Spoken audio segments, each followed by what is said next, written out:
Shri Harikrishna Heights येथे अत्यंत व्याजबी दरात 25 अमेनिटीज आणि प्रशस्त पार्किंग सह 2 आणि 3 BHK रेडी पोझिशन फ्लॅट्स उपलब्ध। बुकिंग साठी संपर्क पार्श्वनाथ प्रोजेक्ट 9090787833।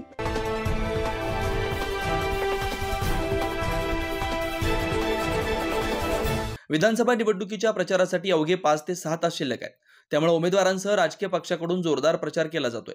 नाशिक पूर्व मतदारसंघाचे भाजपचे उमेदवार राहुल ढिकले यांच्या प्रचारार्थ मतदारसंघात मोठ्या प्रमाणात बाईक रॅली काढण्यात आली होती।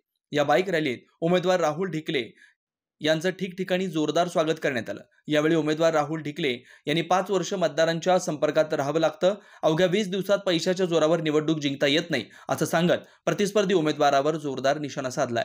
5 वर्ष जर तुम्ही लोकांच्या संपर्कात राहाल, जनतेची सेवा कराल, त्यांच्या सुखदुःखाला जाल, तर जनता तेवढेच प्रेम देते आणि आज या उत्स्फूर्त प्रतिसादातून ते दिसून येते। त्याच्यामुळे शेवटचा दिवस आहे तरी मी 5 वर्ष लोकांच्या संपर्कात आणि आज रॅलीला आमचा एक चांगला प्रतिसाद मिळतो। मी आज माझा प्रचार करतोय, प्रतिस्पर्धी त्यांच्या करताय आणि जो काही रिझल्ट असेल 23 तारखेला आपल्या समोर येईल। शॉर्टमध्ये जर सांगायचं तर 5 वर्ष मी लोकांच्या संपर्कात आहे, काम करतोय, सुखदुःखात जातोय आणि प्रतिस्पर्धी उमेदवार 20 दिवसात फक्त तिकीट घेऊन पैशाच्या बळावर आलाय।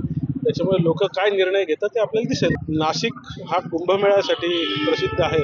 कुंभमेळ्याच्या निधीतून नाशिकच्या मूलभूत सोयी सुविधा आणि विकास होतो। त्याच्यामुळे जेव्हा कुंभमेळा येईल तेव्हा त्या दृष्टिकोनातून आम्ही कुंभमेळ्याचा आराखडा आणि कुंभमेळ्याच्या दृष्टिकोनातून नाशिकचा विकास नक्कीच चांगल्या प्रकारे करू आणि आमचं सरकार जे असेल ते हे सरकार कुंभमेळ्याला भरभरून निधी पण देईल।